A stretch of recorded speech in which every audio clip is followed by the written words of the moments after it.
My name is Dustin Kelly, but everybody calls me DJ. I'm prior Army, serving as both a Ford observer and a military police officer. I've spent the last 14 and a half years as a police officer and detective in a large metropolitan police department. Two things that I've learned throughout my career. One, everybody has a story to tell. And two, the best stories are true. This is the DTD Podcast.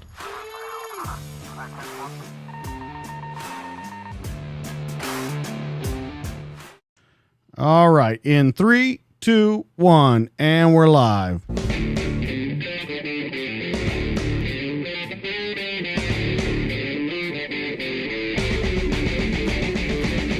What's up, everybody? Welcome back to the DTD Podcast. This week in the studio, two men who couldn't come from more different worlds. The first, born in Mosul, Iraq, someone who watched his country be torn apart from the inside out. He's not only a veteran of the Iraqi Army, but also the only interpreter to ever receive the Navy Seal Trident. His quick thinking, his ability to read a room and the intentions of the people in it, and his willingness to push himself further and faster than any other contracted worker made him a huge asset to the U.S. soldiers and special operators that he worked with.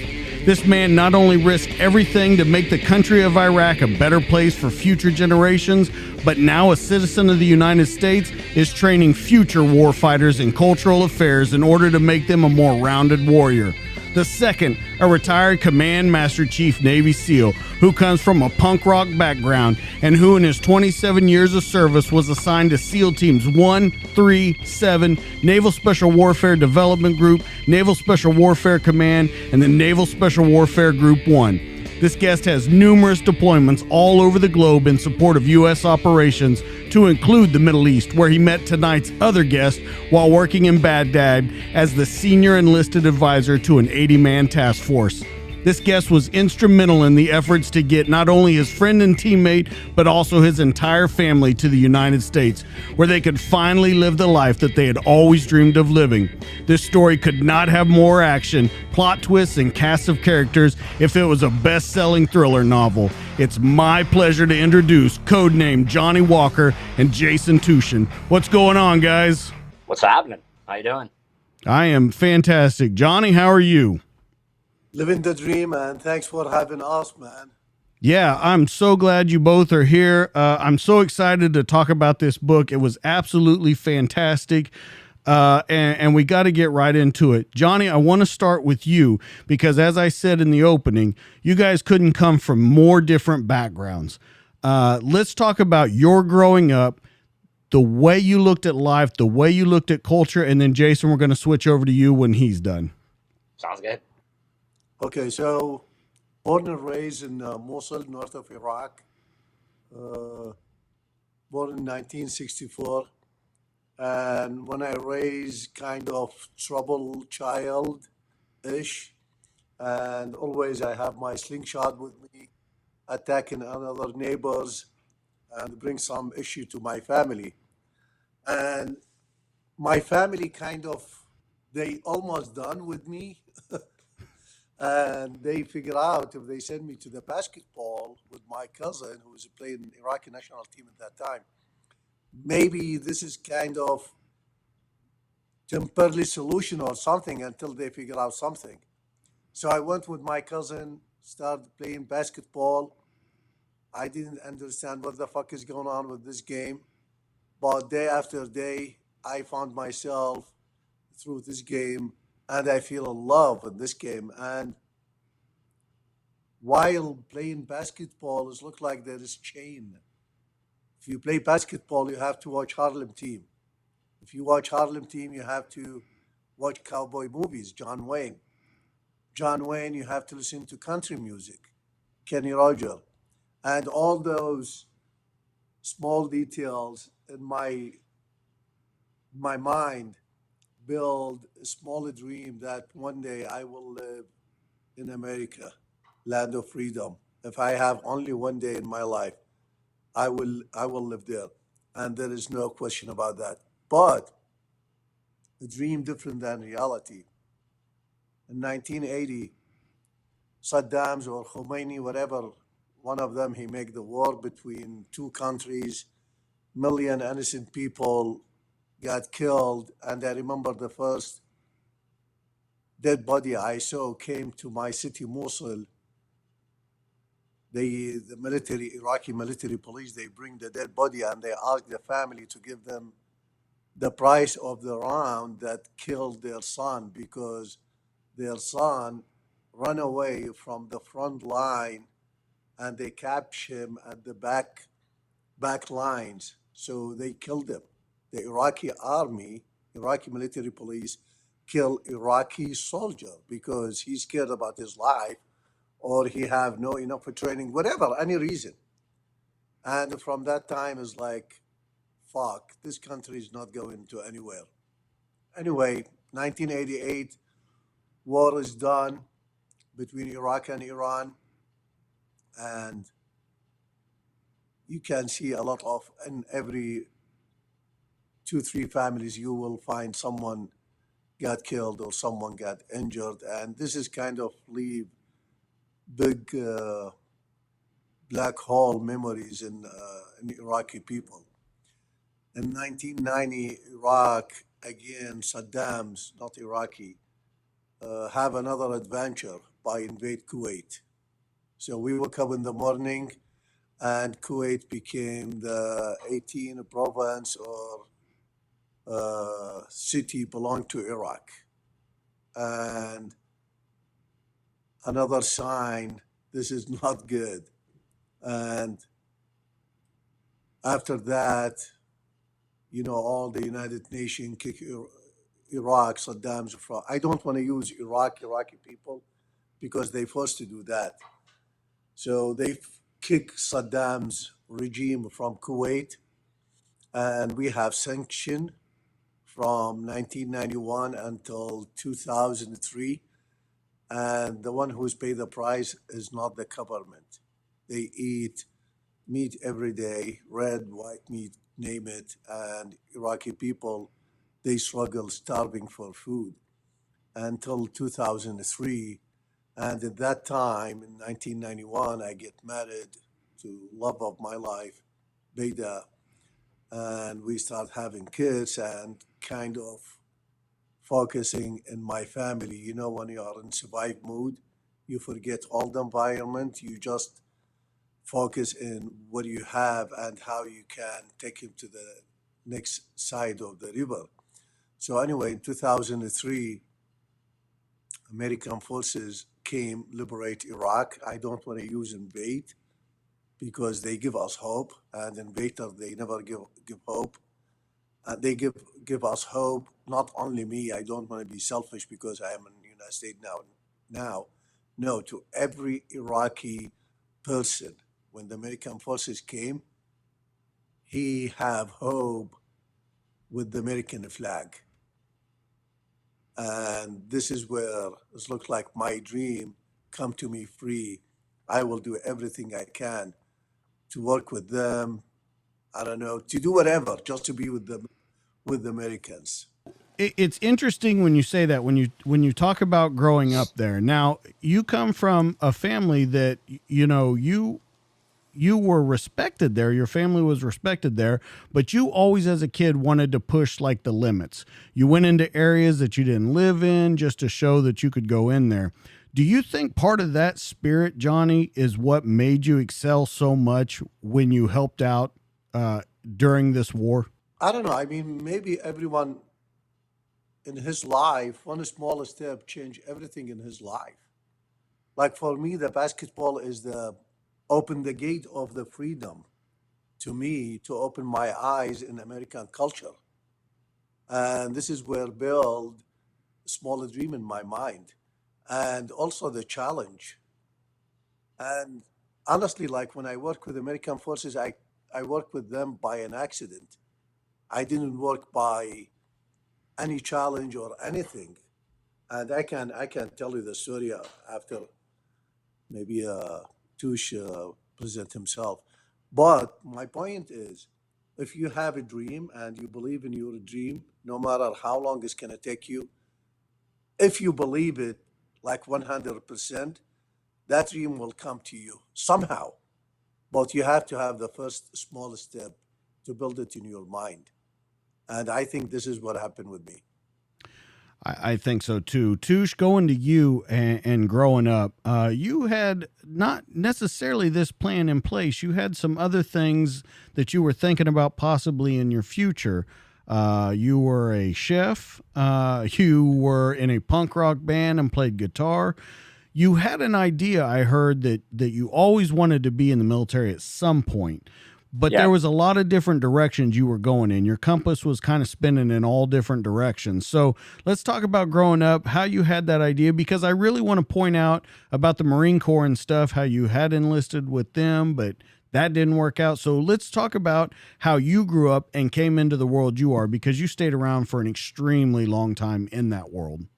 Yeah, it was, like Johnny, I was a bit of a rebel growing up. So, if all the sheep were running to the right, I'd go to the left. And so I just marched to the beat of my own drum. I think that's why, the first time, I think I was in seventh grade, I heard the Clash song Cheap.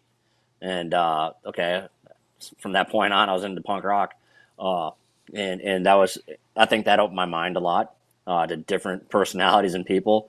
And it just made me question everything. To this day, question everything you're told, and come up with your own answer. So that was certainly my mindset growing up. And then in high school, really wasn't going anywhere. I didn't want to go to school. That to me seemed too cookie cutter. Like, oh, okay, graduate high school, go to college, get a degree, then spend the rest of your life working till you're 65. I was like, fuck that. So I. So I was like, well, I'll join the Marine Corps for 4 years. And some dude from school was like, hey, you want to join? I'm like, yeah, why not? And then the night before I was supposed to go to boot camp, I got completely liquored up and broke my hand. And they're like, yeah, thanks. Don't call us. We'll call you. And I'm like, fair enough. So then I was really like, okay, what am I going to do? And I was still playing in the punker band. And then I ended up, I did try to go to school for a year at the University of Wisconsin-Milwaukee. And that bored me to tears. It was like, okay, I don't have to do I can do bare bones minimum, get passing grades. And, I did take classes that I, would find interesting, for the undergrad. Like I took a class on, anthology of the Western Great Lakes American Indians and learned about, ethnobotany and how to make a wigwam and like shit like that was cool. But, it doesn't really move towards a degree necessarily. No, not at all. And when I had to start taking English and math, I was like, nah, I'm cool. And so I quit. And, but I was brought up with a work ethic. Like if you're not doing, you're always doing something. And so I got through the want ads and, Benihana's. Yeah, that sounds cool. They're looking for busboys, whopping $4 an hour. And, I was like, yeah, I like that restaurant. So I went over there and got a job. And within like 2 weeks, the manager was like, hey, busboy son, you want to be a chef? I'm like, hell yeah. They wanted to have a white guy. So I was the token cracker. And so I started training as a chef there. And the restaurant in Milwaukee shut down. And they asked me if I wanted to stay with it. And I said, yeah, why not? I'm not really doing anything. So I moved to Chicago. A suburb of Chicago, Lombard, Illinois, and worked for the head chef for all the restaurants down there. And that was really cool. It was fun, but like it was, I look back at that time though, and I was the only native English speaker in the whole restaurant, and so I was, the most minority you could be, and it was eye opening. It was you certainly experience. There's different forms of racism, I guess. It's just not white people being assholes. It's every culture can do that. And so that was very eye-opening, but it also really opened my aperture to different cultures and appreciating what they have, because I was such an anomaly. Like the Thai guys and gals would take me out to dinner in the local Thai district in Chicago. The Japanese would do the same thing. The Mexican guys would, or the Ecuadorians. And it was a really cool experience. I mean, but it was lonely as shit, man, like living in Chicago with, the girl I was dating at the time was in Chicago, and then as soon as I got down there, she moved to Paris. So I'm like, fuck.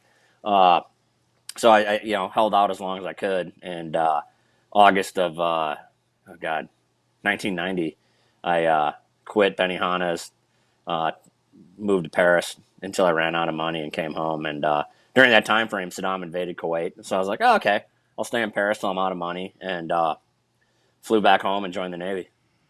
And yeah.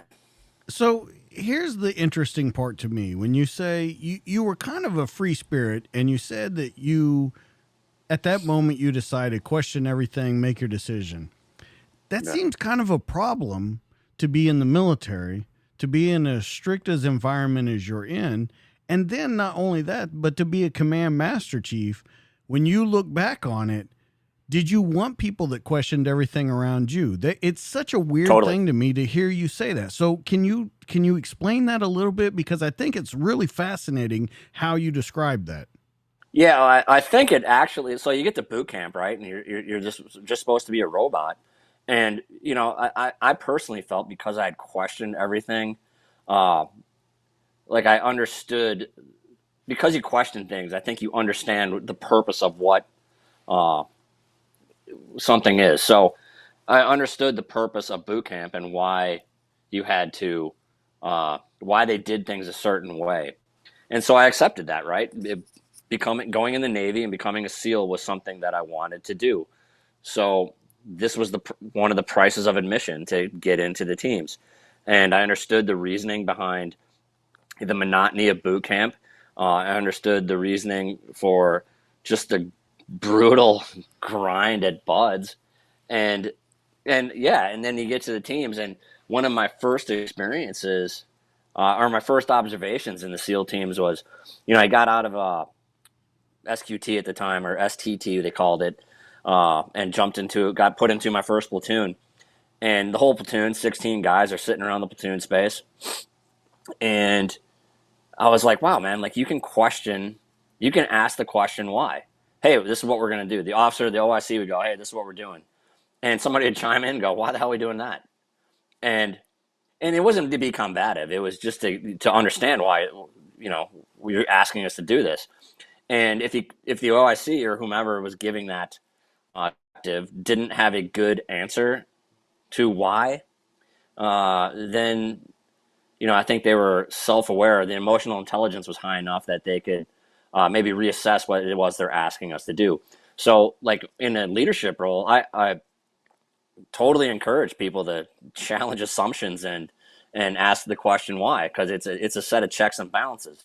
You know, if I can't explain why, I probably shouldn't be asking you to do that. Now, sometimes you can't help it. I mean, orders are orders at a certain point. But hey, this is what we're doing. Well, why are we doing it that? Or why don't we do it this way? And then you can have a thought-provoking discussion with the group, and it becomes a two-way learning. Like I'm learning, they're learning. You have these discussions. You know, that's what mentorship should be. You know, right? The mentor's learning as much as the mentee. So yeah, I had absolutely no problem with people. I mean, sometimes I did. You know, you're going to be, but you would know it when you cross that line with me. Right. That's pretty easy going. But you know, I love it when people ask why. You know, and my experience with the SEAL teams was, I mean, they'll eat a stinky shit sandwich if you explain why and how it fits into a bigger picture and how it's going to improve, you know, the guys, the opportunities for the guys coming behind you, or how it's going to protect the nation or help the country or country X, you know, that you're working in. You know, if you understand it, we're not, SEAL teams you don't, and no business does either, for that matter. You don't go out of your way to hire dummies, right? You try to screen for and select. You know, I think some people might argue with that you know, and the reason I say that is jokingly, but if you look at it, there are some companies that want, like we talked about in the very beginning, mindless robots doing whatever they're told to do. No, that's true. I think if you want to be a high-performing organization, whether in the private sector or the public, you are going to screen for and select the best talent. And whether they're the most junior person or not, they have value to the team. And I want to hear what they have to say. I want to hear their input. I want to see a different perspective. Like my biggest fear is groupthink. You know, like I don't want a bunch of lemmings. I don't want a bunch of people who just nod their head north and south and go, yeah, that's what we're going to do. I want people who are going to think critically, challenge assumptions, maybe, and bring a fresh perspective to what we're doing. You know, that drives me nuts. Like we always do it that way. Well, that doesn't mean it's right, you know? Right. Yeah, absolutely. Now, conversely, Johnny, when you talk about your first military experience and you go in and you just go into a room and an officer waves his hand and you go over here and you do this and you do this, it's very different from how Jason is explaining it. Let's talk about you and what you learned in that military experience, because overall in the book, it doesn't seem like it made that much of a difference in your future in how you thought, because it was just something that you kind of had to do and get through. To give better description of most of the Middle East Army situation, most of the country invaded by British and French. And the British, they don't value the sergeant, and they build sheep. And the officer, he's the only leader, the only one who's thinking, all this kind of things. So Iraqi army is building in sheep culture, not in leader culture, as Tuschen mentioned. There is discipline, but there is not discipline of the belief of the agenda. There is discipline of the fear of the punishment. And this is where you build army can run away in the first face off. And the question, if you go back to the questioning, as Tushin mentioned, people who's a question a lot, not in nerd, stupid fucking way, just to prove himself. No, but just like curious, he wanna fucking find what the fuck is going on, you know? Especially in our business, life and death. Question is the other face of leaders. And Navy SEAL build leaders more than sheep. That's why everyone of the team member on Navy SEAL, he can build his own decision and he can stop all the convoy because each one of them is leader. And it's funny things like when I work with SEALs, I went to the meeting, I have no fucking clue what the fuck is going on. They start. Johnny, I hope you didn't tell them that when you went in the meeting. No, I told them something else. I told them because I don't have that language. Imagine my language now, Right. and my language is 2003. When I says water, I say water. And if I want to explain thief, I have to do the body language things. So anyway, so I told him the first meeting. I told him, they said, they called me Walker. Do you understand what's going on? I told him only one thing. I know the jackpot name Abdullah. Other things, I have no idea what's going on. So when I went to the SEALs community, it surprised me. And it's like, what the fuck I'm going for. Long beard, different weapon, no rank, no sir, effort 24 hours, 7 days a week. And we drink. It's like, fuck, that's fucking cool, man. But I just want to understand that culture. And I knew it from day one. Like when I work with military police, if we go back a little bit, awesome, amazing guys. I love it. I love them. Until now, they are my brothers. But our direction of the job is training Iraqi police and find some thugs.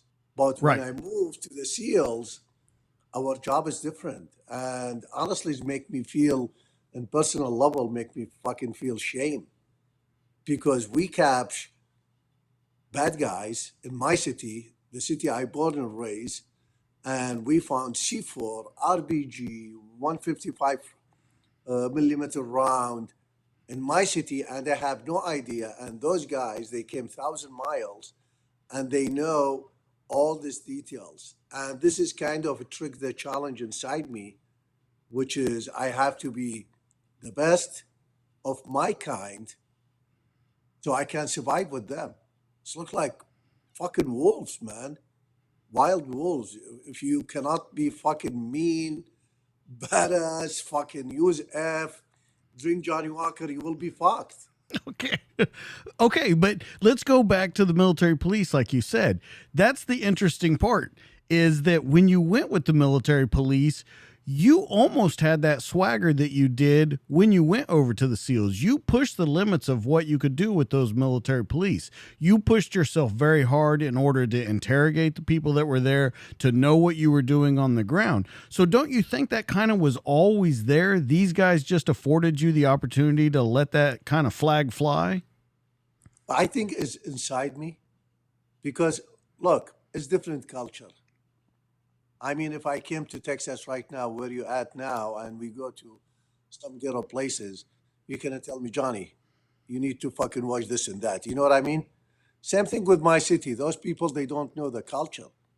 And I know. And I remember one of the mission, we supposedly to have two line going to the all down and on the city. We cannot use Humvees. We have to walk. And the plan is the front door is going to head by military police, only Americans, and the back house of the target is going to be me leading the Iraqi police. And I am a translator. I have no rank. You know what I mean? Yeah. So we went to the back door, and I asked the owner of the house, is like, hey, can we just like climb to the house next to? He says, no, you have to have order from the court. It's like, fuck you. So I just like fucking jumped to the roof because I know the people, my people, and include myself, we sleep at the roof at the summertime. And I went to the roof and I found someone laying down in the bed. So I wake him up and I put my hand underneath his pillow because this is where we hide our pistol. And I found pistol and I take it from him. When I wake him up, I still remember his name, Ra'ad. I told him, wake up, wake up. He says, what's going on? I told him, hey, we have some information about you. What's your name, sorry? And he says, Ra'ad. So this is the jackpot.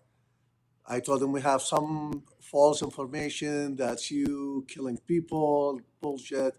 So we just gonna take you with us to the police station, few questions, that's it. So while I'm talking to him, I hear like gunfire, and everyone says, let's go back, let's go back. It's like, fuck. They left me behind, the American police and the Iraqi police. They don't know I am in the roof. You know what I mean? So I told the guy, I told him, buddy, there is nothing personal between me and you. He says, what do you mean? I told him, I'm just going to push you from there. So I mean, because if I walk back, it's going to take me at least 40 minutes to reach to the main street. And he know better than me those alleys. So if you have a pistol, that means you have AK inside the house. So survive is kill. It's going to be his life or mine, you know? I don't give a shit if he is good or bad, but in that situation, he's fucking bad. So I push him from the roof, and they head back to the police station. So this is kind of the police, Iraqi police mentality and military police mentality. And we did a lot of like crazy mission, and I think the SEALs, they hear about me. Well, and not only that, you heard that guy, later on, you had heard that he probably broke his arm when you pushed him out of that window. No, he came to the police station. To complain on you, right? Yeah, and he have like a plastic bag for his in his stomach and broken arms. And when he saw me, he's like, get panic. He just like point to me and start like shaking and screaming. All right. And Sergeant asked me what's going on. I told him I think he's like crazy or something. All right. So speaking of that, when you said a pistol, you knew he had an AK in the house. Jason, this question is going to be to you too. Now, Johnny, you mentioned numerous times in the book, you weren't supposed to carry a weapon on you, but you did carry a weapon on you. You carried, you had a couple different weapons. First off, what you're thinking behind that, because this could ruin everything. This could get you kicked out of what you're doing, go back to living how you were. So your thoughts on it. And then Jason, I don't know if you knew at the time, or I just kind of want your thoughts on maybe back then and now that you have kind of that 30,000 feet perspective on it. So Johnny, go ahead with carrying the weapons, and then Jason, if you'll fill in behind him. I mean, if you look at it in life and death with savage enemy, if you can follow the rules, you will be fucked. You know what I mean? Like we doing fucking CTR, we go into before we hit the target, we go and film the house, confirm the location, look at it with civilian cars and civilian clothes. And I remember the first one who was giving me weapon, pistol, Taco. And he says, in his fucking nervous talk, keep this fucking pistol, but if I saw you point the pistol in one of my guys, I will kill you. Like, why you fucking give me the fucking pistol? So anyway, it's like you go into war and you don't have weapon, and I don't think this is going to be fair. But this is not came from, oh, Johnny Walker, he came with us, let's give him pistol. No, it came by building trust. I remember Calvin Spencer, he's retired now. He's the weirdo motherfucker guy in all the SEAL community. He don't trust anyone. I mean, his team, he don't trust other guys from other teams. Tuschen, no. Calvin Spencer, he trusts me. And this is kind of like big deal in the SEAL community. And this has happened after I saved one of the guys, he get injured. And without knowing any technique of the SEALs or anything, I just did as a human reaction to other human need help. We have a sniper mission. We had the target, supposedly quiet, and we just the guys inside the house. I think they are Qaeda ambush or something. They just open fire on us. They just like fucking sit, and I have no idea what I'm gonna do. And I saw the guy. His name Adam. I remember his name. He got head in his hand, and without thinking, I just went to him. And while they shoot between us and them, and pulled the guy. And I remember I pulled him out, and I told fucking with my awesome beginner language in that time, I told the army guy, hey, shoot those motherfucker. He says, they didn't shoot me. It's like, fuck, what the fuck is going on? This American culture, I'm not good with it. So anyway, after that, this is kind of became huge in SEALs community to move my level of trust and proving myself every day until I reach to the level I carry any weapon I want, and body armor, night vision, pistol. But guess what? The fucking night vision, helmet, I hate. The body armor, I hate. The weapon, I hate. We have heavy accident. The night vision broke my teeth. The body armor broke my shoulder, and the weapon broke my ribs. Never saved my fucking life. Is give me some fucking bad injured. So, so this is actually trust. Absolutely. Tush, what do you think about that? When you hear how he explains it, and I'm sure you guys have talked about it since then, but kind of your thoughts back then and then now that you have this perspective on it. Yeah, I mean, I understand having these blanket policies, but to me, it's just a point of departure, right? It would drive me nuts when like some leader who is not going out in the field, is not going out night after night with these guys, and going, well, they can't have a gun. It's like, well, what the fuck, man? It's like we're in a war zone. Everybody's got the inherent right to self-defense, and you're just like, this guy, he can't have a gun. It's like he's fighting side by side with us. He has been every night. That to me is ignorant. And so, okay, shame on me. But, you know, so I'd use another rubric like, oh, it's to shoot dogs. And, Johnny had that suppressed MP5 SD, which is nice. But, and it was just like, it was just stupid, like, hey, give me some credit, give the teams some credit, you know, if like Spencer is going, hey, yeah, I trust Johnny, he needs a gun, then that should be good enough for any leader. Now, there's certainly other interpreters I would not give a gun to. They proved not reliable in higher stress, or they had vendettas that were you know uh, pre-regime change, if you will, that they and they would lash out. And yeah, I'm not gonna you're not gonna get a gun, or if you're gonna take one, it's not one of ours, and it's not something I'm gonna know about. uh, but yeah, I mean, to me, it's all like Johnny said, it's all about trust, and he proved himself night after night after night. And we're going out in gnarly areas, it's like, really, this guy can't be armed, he's saving lives, he's right alongside us, shoulder to shoulder. I mean, you'll arm the Iraqi police to the teeth, and half of them are, corrupt, or either part of a Shia militia or Al Qaeda or whatever. And but this interpreter can't have a gun. That's nuts. Johnny, I want to talk to you. I want to go back a little bit, and I want to talk about your brother, and the level that you have put into, because we're talking about trust, and we're talking about going out every night and proving themselves over and over again.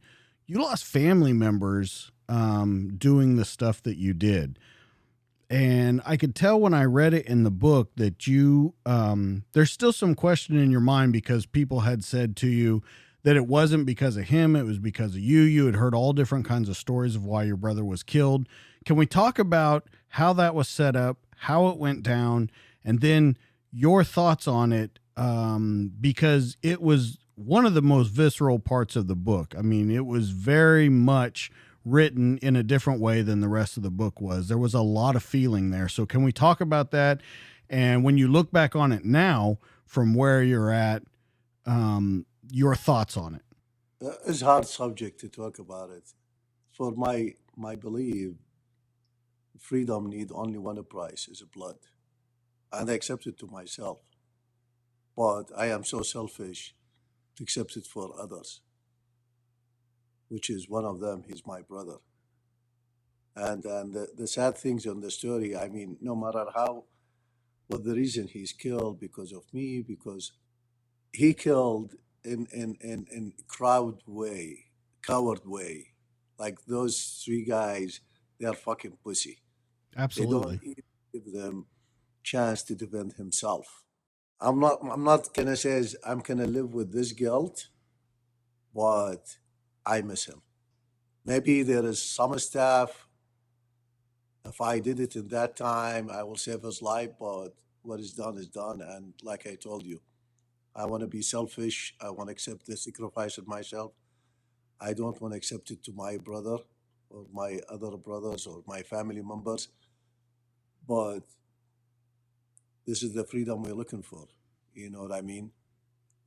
Now, when I'm thinking about it, I'm thinking he's in better place, and I think his death is part of the solution. Is not part of the issue. When he died, he finished a lot of stress, because after he died, there is a lot of bad things happen in Mosul, and if he is still alive, maybe Qaeda or the militia they can torch him, maybe they can kill his family. So I accept this price. Again, I am selfish. I don't want to accept it to my brother, but I have no option. I have to accept it and live with it. Yeah, and the whole thing, to me, why it stood out so much to me, because if you go back even further in your life and you go to your brother Ali, there was that too. So you've had so much loss in your life, and you've seen the place that you loved, the place that you called your home for 3/4 of the book. You saw it destroyed all around you. So I understand what you're saying, but I I wanted to ask you about that because it really struck me when you said that in a roundabout way that sometimes, or you thought about blaming yourself for it. And, you know, your brother was more than just your brother. He protected your wife, your kids, everyone. He was truly a great man and took on a lot of responsibility that was not thrust upon him that he asked to take on.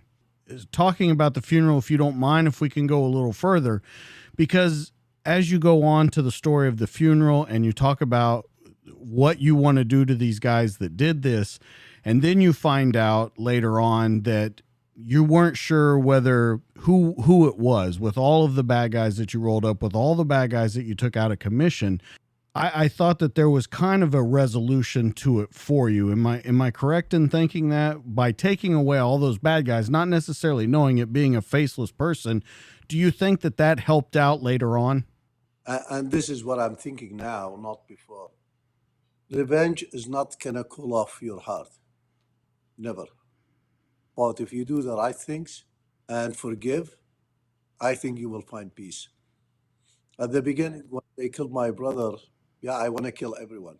Everyone I suspicious him, I have no problem to pull whatever weapons I have and kill him in 1 second without think about it. If he is women, a man, I don't give a shit. I will kill him.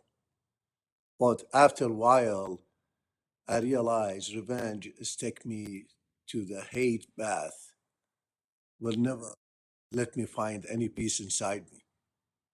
And this is one of the things I told Tush about it.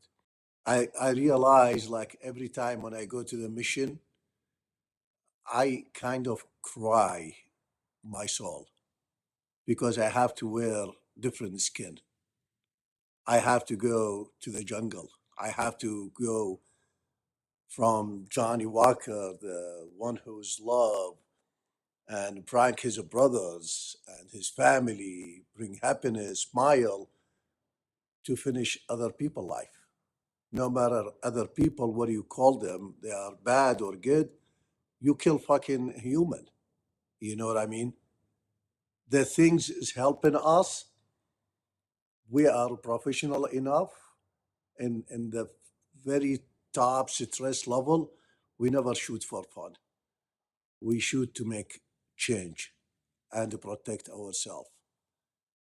So all this kind of things, I think the struggling with myself, especially like working with, and this is what other people they saying, you work with our enemy of Islam against your own people. And this is not right because those people, they manipulate religion in both sides and they use it against each other. I work with good people against bad people. And I saw them, those bad people, they killed my brother. They destroyed Mosul, they destroyed Iraq. And now is the militia. So if you meant those people who's cut kids' neck, they are my people. I am sorry, but I don't belong to you. I belong to my brotherhood. You know what I mean? So, so basically, is that's why me, Tush, most of the guys I know, we work very close. We don't have that severe PTSD because we don't have that guilt inside us. If that makes sense. Absolutely. Touche, you want to add something onto that? Yeah, I mean, I look at, I'm bummed I never got to meet his brother, but I think his sacrifice was not in vain, you know, because when we're doing the process of trying to get Johnny out, and he got to, like, you know, I can sit there and go, you know, hey, he goes on all these missions with us, but the fact that his brother was murdered because of Johnny, you know, or uh, that was really a strong selling point for him and his family to get the visa. So, you know, I look at it like his brother gave his life so that Beta and the kids and Johnny could have a new start in a new country. Without his ultimate sacrifice that he gave, uh, you know, Johnny might not be here. You know, I think that was unfortunately, the State Department and the bureaucracy wants to see shit like that to, allow them in the country. And it was, so I thank the guy every day that Johnny's here and it's, in part because he gave his life, for that. So that's kind of how I've always looked at it. Well, I want to ask another question, Johnny, to that. When you talk about that happening and then the assassination attempt on you and the threats toward your family, you're different than an American soldier. At any point, you can step away from this. You can, but you don't. You stay in the fight. So I've got to understand the mind state behind you to continue going after what seems like an impossible odds of bringing your country back together, or building it up like you talk about at the end of the book. It's almost an impossible dream. Why do you continue at it when all of these things happen? It's simple as discipline to your belief. You have to be completely believe in yourself by you are doing the right things. Because most of the things we do in it, we don't feel the positive result right away. Like how many mission me and Tush and the other guys, thousand and thousand mission, and we saved thousand and thousand life. But where's those lives? We don't know. The things make me face all the struggling, face the death every day. Is tomorrow. I want to build better tomorrow to my kids. Maybe I didn't succeed enough because of the power of the corrupt in Iraq is bigger than me and my team. Maybe the politics in both sides, they are corrupt. But what we did, we built small foundation of a freedom to them. Maybe they don't realize it now. Maybe another 50 years, Iraq will be freedom magnetic and everywhere. And I will be proud. I am simple, me and my brothers, simple piece in that. So the things me accept the price is tomorrow because I believe in tomorrow. Jason, I want to ask you to tie on to that. I've seen you in a lot of interviews. You talk about, was it worth it? Yeah. And you said on a day-to-day basis, it changed over there. It did change every day. I mean, like, you get this, geez, you got to separate overarching U.S. policy with just winning your portion of the war, and you sometimes forget that, I think. And when God, like some kid from the Hawaii or California National Guard gets blown up manning a checkpoint, or some reservist school teacher is dealing with people, his soldiers getting killed day in and day out. It's really frustrating. Like, what are we achieving here?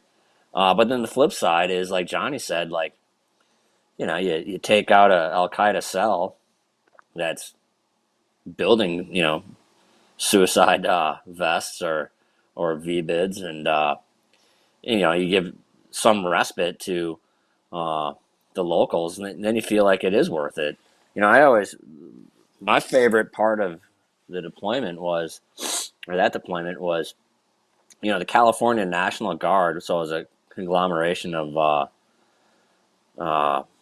Hawaii and California National Guardsmen, the Charlie 184. They had one of the worst areas in Baghdad, man, and Eldora, and they were, they're there for a year, and they're just, they're not like me and the other team guys who signed up to this for a career. They're school teachers and mechanics and, fill in the blank. They're just Americans who are activated and sent, and we're not going to, and they stick them in just a horrific area. And, we tried to make it a point, like, just go down there once a week and hit a target, even if it was just our presence down there would throttle back the IEDs for a couple of days at least. And, I always felt like if we went down there and hit a target, one of those kids wouldn't get carted home in a flag draped coffin because Al Qaeda was running scared for a few days or a week, and if we had that kind of rhythm, we could hopefully prevent some attacks. But yeah, like it was things like that. Like that okay, you're making things better, but at the end of the day, I feel like we won our part of it. I look at the efforts we had in Baghdad were good, and then we moved out to Anbar, and it was weird, like going to El Anbar in like 2009 and 10, driving down Route Michigan in an unarmored pickup truck. Like that was unheard of, man. Like you couldn't go anywhere near that place without getting smashed. And in 2004 and 5 and 6, and all of a You sudden remember it's Fallujah mission? yeah. Yeah. Can we talk about it? Yeah. I mean, it was Okay, let's talk about it. nah. We just had this massive target. We drove up from Baghdad. Okay, you can't say we just had this massive target and it's like, oh, and that's the end of it. Yeah. No, we drove up from Baghdad with to link up with the other task unit up in Habaniya, and there was like four big targets in Fallujah that we're gonna hit, and we had two of them, and the other group had two. I actually think there's two more. I think the Iraqis had a couple, and the and so we had this giant ass convoy going down Route Michigan, and it was like 12 Humvees and a couple steak trucks, and Johnny and I are in the very back Humvee, and Let me freeze that. No, hold on. You make it very beautiful Hollywood picture. No. So we are 12 Humvees, and when we look at the mobility name, they put me the last Humvees, the last one. And I never sit inside the Humvees because I cannot fucking breathe. And my wisdom in that, if I'm gonna die, I'm gonna kill one of those motherfuckers. I will take him with me. You know what I mean? So I sit outside the Humvee. So while I'm sitting thinking like, fuck, we're going to Fallujah. And if you go to Fallujah and you're a lucky motherfucker, you're gonna lose one leg, one arm. And this is acceptable price. But now I am at the last Humvees, and the fucking motherfuckers, they attack the last Humvees always. So now I'm not talking about leg and arm. I'm talking about life. It's like, fuck. So while I am debate with myself in this topic, two show up. It's like, what the fuck? What are you doing here? He's no. yeah. So he's senior chief in that time. He should be in the lead Humvees. And I saw his name. He's in the lead Humvees. He changed it and he says, "Where's Johnny Walker?" They told him he's at the last Humvee. He says, I'm going with him." So he came and he said with me. It's like, what the fuck, man? It's too hot You in should Humvee. something happen. At least we lose one. Why you fucking come? I'm kind of fucking angry, you know? It's like fucking stupid decision between me and myself. And I saw Tush act like fucking weird, like start pulling the black shield and covering himself. Like the you're talking about the like a ceramic The No, it's a armor, ballistic blanket. ballistic blanket, yeah. Johnny doesn't quite have it right. Okay, I all walked right. back there. I walked back there. I was like, it just like to me it was Johnny in the back, and then we had this E5 EOD guy, and there's yeah, two of yeah. them in the back. I'm like, this is kind of well, one, it was June, so it's hot as hell in the Humvee. So I'm like, you know what? I'd rather just get blown up and sit in this thing because I'm sweating my ass off. And it just to me it didn't set well that let's just throw the interpreter and the EOD guy in the back Humvee. So I walked back there and hopped in, but we had like a ballistic blanket, and I'm like, I started pulling it over us, and because I'm like, at least we'll be able to keep our body parts intact if we get hit with an ID. And Johnny's like, "What's up, man?" Like, and I'm like, I basically said, "Hey, man, make sure nothing happens to me." He goes, "Why?" He's like, "What? Why?" Okay, of course. And he's like, I'm just like, "Yeah, because my wife's gonna kick my ass if I get killed." And he just looked. That was a completely foreign concept to him at that point. Because I like didn't my fucking wife's parting understand shots it. to me was, "Yeah, if you get killed, I'm gonna kick your ass." So Well, and let me ask you, maybe I read it wrong, but was there one point where Johnny asked you what you were doing back there and you said, we're brothers, right? We can sit Yeah, together if we're brothers. yeah. I mean, that was the That, whole now point. that sounds very Hollywoodish to me. I like that part of the story that you both left out of it because it Yeah. shows that relationship between you. I don't think you just came back there because it was hot up in the Humvee. I No, think that you really had an issue with him being back there by himself. yeah, completely. It was wrong. You know, I mean, I gotta. I just think if you're gonna lead, you gotta lead by example. And if you're gonna ask somebody to sit in the back Humvee, you should do it too. You know what I mean? It's just the way it is. And yeah, Johnny's my brother. It was like, hey, bro, you know, and if something happens, it's gonna happen to both of us. Period. You know, it's just the way it needs to be. And he would have done the same if he was in my, you know, if the roles were reversed. So yeah, because it is. I mean, at that point, you know, you spend a week together in a war zone like that, your brother, period. And by that point, we were halfway through deployment, and Johnny and I had been through thick and thin on it. And yeah, it was just kind of like tensions were high, and so yeah, I'm not gonna it just yeah, I'd rather ride back there with him, man. If something bad's gonna happen, I'd rather be with him. So Johnny, you have a shit-eating grin on your face right now, so I want to know what you're thinking because there's something coming. I know.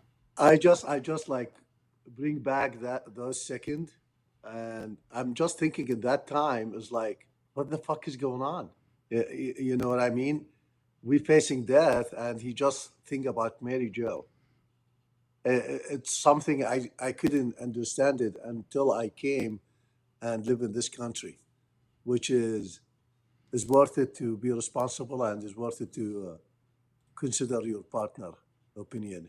You know what I mean? Yeah, and I absolutely understand what you're saying. I want to ask you though, Jason, what made Johnny so different? Because you've been all over the world, you've worked with the SEAL teams forever. What made him so different from everyone else that you had worked with, and especially interpreters that you had worked with? he, you could just tell he was a good human being who, like, he legitimately wanted to see Iraq become a better place, and he put his life on the line for us, you know, day in and day out. And we just, you know, when we weren't working, we would talk and have really cool conversations. Or I'd go over to Johnny's place. He'd make us dinner.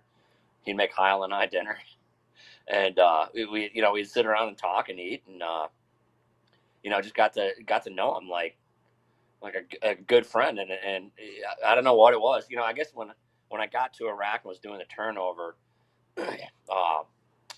you know, my predecessor was giving me the rundown and everything, and he's like, "Look, man, Johnny is good to go. Trust him with your life." And I'm like, "Okay, Roger that." And he took me over to meet him, and I'm like, "Yeah, cool. This guy's rad." You know, I'd heard about him back in the States, and we just hit it off as friends. And then you see him in work, you know, doing the job, and you know, it's just seeing somebody who was ruthless to bad guys and completely compassionate to the innocent is the way it should be, you know. And you know, sometimes the American military falls short in that. We all do. We're human. But Johnny never crossed that line, and that was always really impressive to me. Like, if you're bad, you're bad. If you're good, you're good. And if you're bad, I'm gonna risk my life to take you out, and if you're good, I'm gonna risk my life to protect you. And that's a great way to live your life. And so, his values and my values were aligned. Uh, we developed a friendship quickly, and you know, immediately he became my brother. And yeah, it just character matters, you know.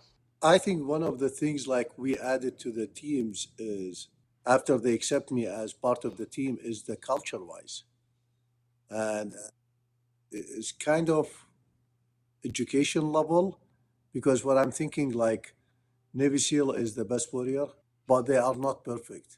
I want them to be perfect, which is from my observation, they miss the culture wise. And this is where we start working and educate the guys, hey, this and that. And I think we succeed so far. I mean, me, Tuschen, and all the guys, because we accepted from each other because we are family. Yeah, and it was different with you. Yeah, because like the other interpreters were, most of them were expats, so they had, they're Kurdish and Sunni and Christian, and they had fled Iraq and came to the States and were citizens, and they had a different mindset, in dealing with it. It wasn't their country anymore, and they didn't care, and they're pissed that they had to leave, and their moral fine line was a little bit blurred at times. Whereas Johnny, no matter what happened, he had to live with the aftermath.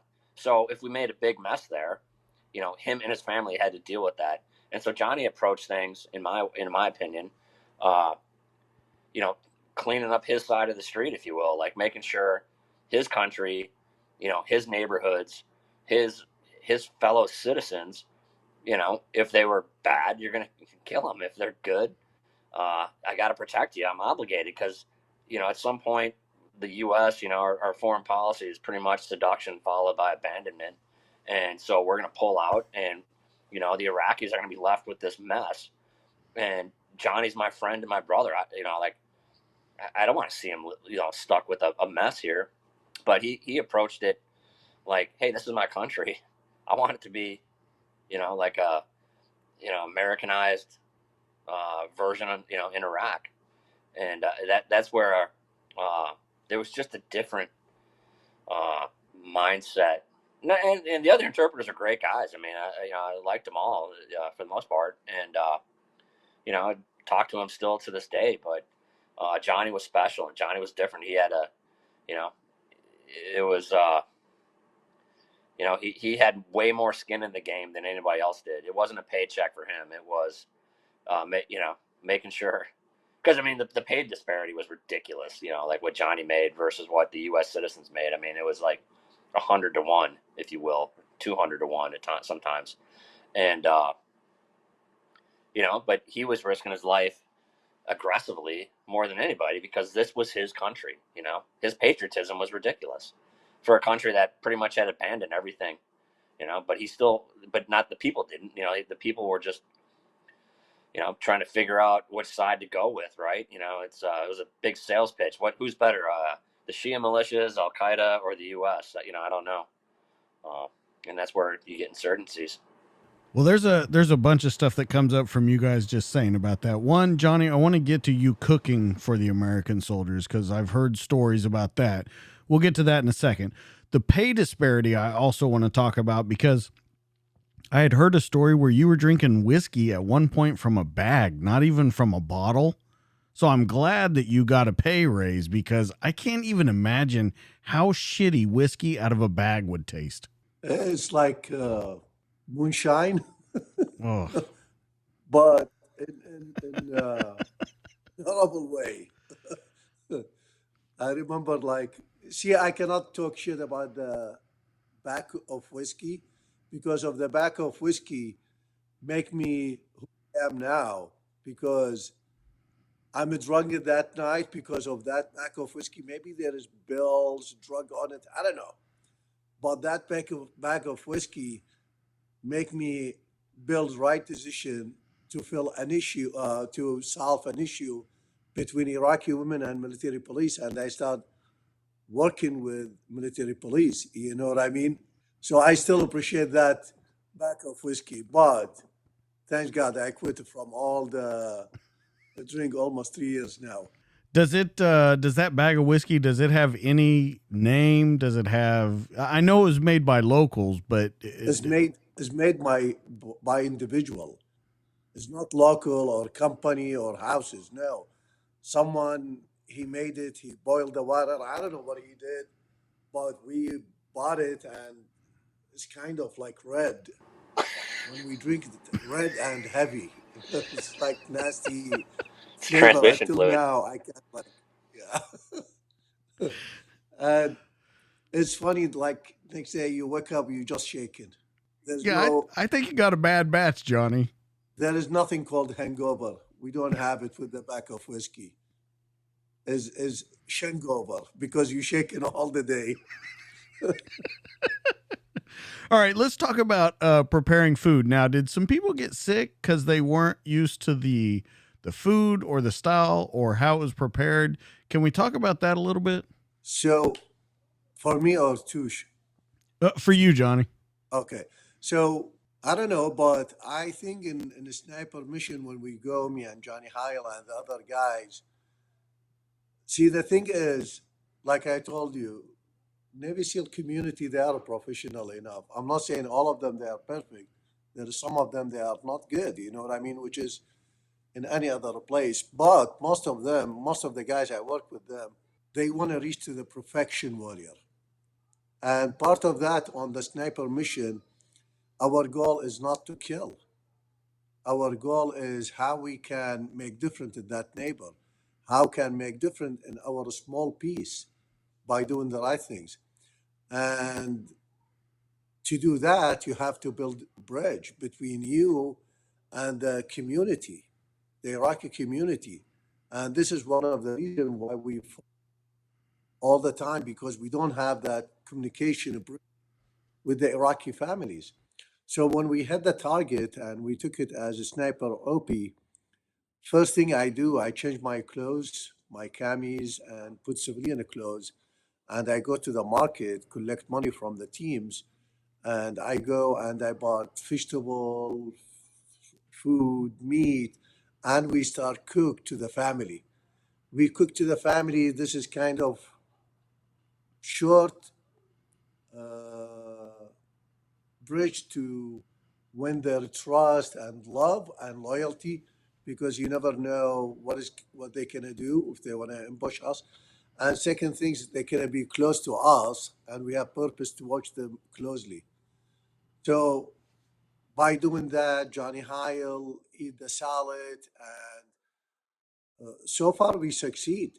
And I remember one of the missions supposedly to stay one night, and next day at the night head back. All the family they says no, no, no, no. You guys go nowhere. If you guys go anywhere, we will go back outside the house, and we start screaming and tell all the neighbor about you. So you cannot go anywhere. You have to stay with us. So we stay couple nights, 3 days with them. Other people, they after we leave them, I mean, we give them money not from the government, from the team pocket, from not from my pocket. I don't have that money. And the guys, they just like collect money from their own pocket, and we just give it to the family, and we start building like good foundation. And they start calling us, hey, bad guys here, bad guys there. And I think one of them, Johnny Heil, I think he got some kind of diarrhea because he's not used to eat Iraqi food. He's redneck. He's like white cracky trash guy. Jason, what did you think about the food? I You loved it. love it.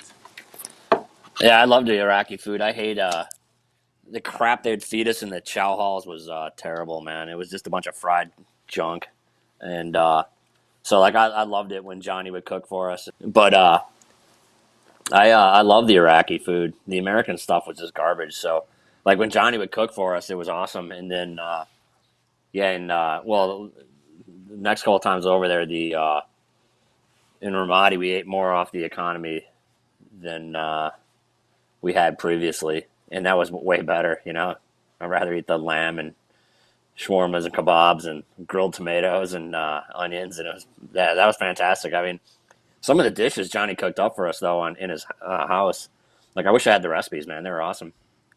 But now I can go over to his house now, and Beta will cook for me, so that's cool.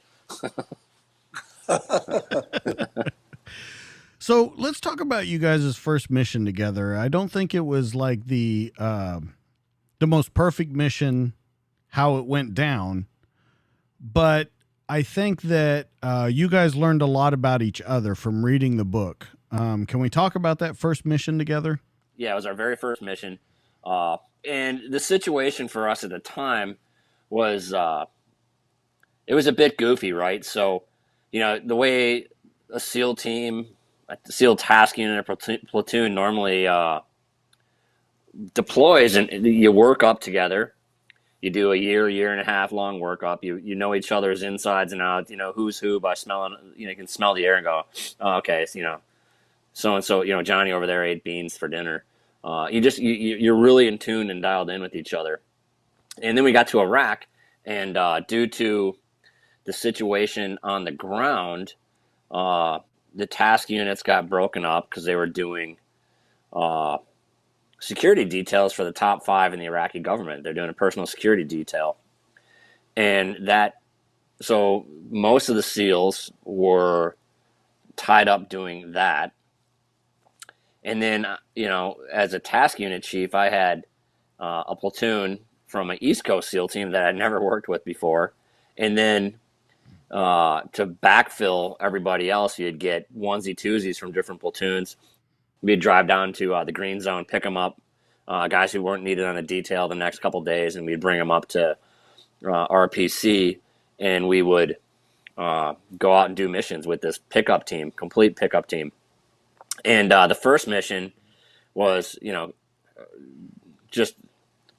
was completely muddled. It was just a whole slew of people with who had never worked together, and it was a ridiculously more complex target than it should have been for the first mission. It was like 5 targets, and it was just a train wreck, to be honest.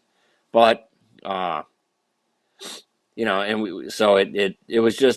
was horrible, quite frankly, and it was hard. Like, as a leader, I feel like complete failure, because I was too slow to make decisions, and it was too confusing. There was just so many moving parts. I just really didn't know which way was up. But anyhow, like, Johnny and I got connected together, and we, the target we were in, we secured it, and 2 guys cleared the roof, and they came back in and said, yeah, it's all clear out here. Okay, so then Johnny and I are up on the 2nd floor, and Johnny's in a room rooting through DVDs, and it's like looking for SSE and Intel, and so he's rooting through DVDs. They turn out to be all like Pakistani porno movies, and so I'm watching him. He should be a real niche market there. Oh yeah, he's stuffing them in his cargo pockets and shit. I thought this is a classified. Oh yeah, sorry, my bad. Well, it hasn't been 25 years. Damn it.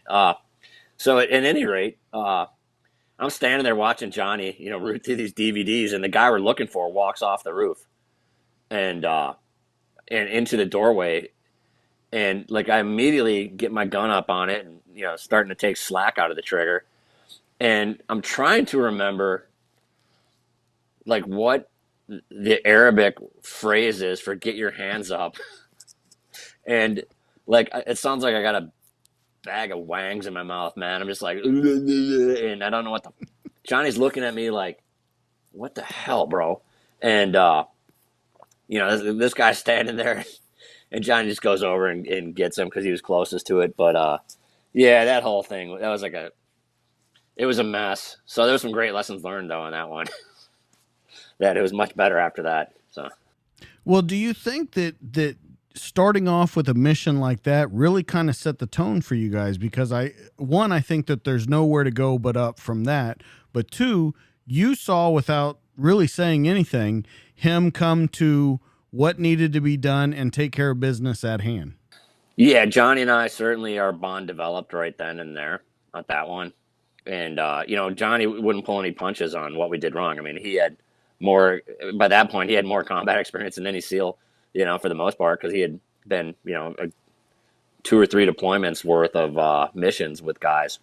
And so, okay, fine, he's an Iraqi interpreter, but he's got more experience than all of us. So he pulled me aside and did some coaching, quite frankly, what went wrong and what went right. And then, for like Johnny's and my relationship, it certainly improved, or that put it on solid footing. And then, from a leadership perspective, it's like, oh, okay, before any mission, we're going to rehearse the shit out of it because we got this pickup team.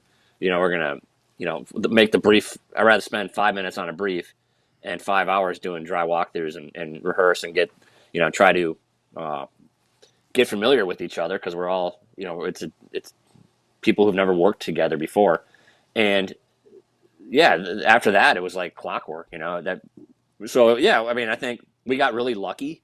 Had there been like a troops in contact at that point during that, it would have been a complete shit show, and guys would have been. It wouldn't have ended up well, I don't think. So yeah, we certainly got lucky on that. We got a freebie. Honestly, I look at it that way.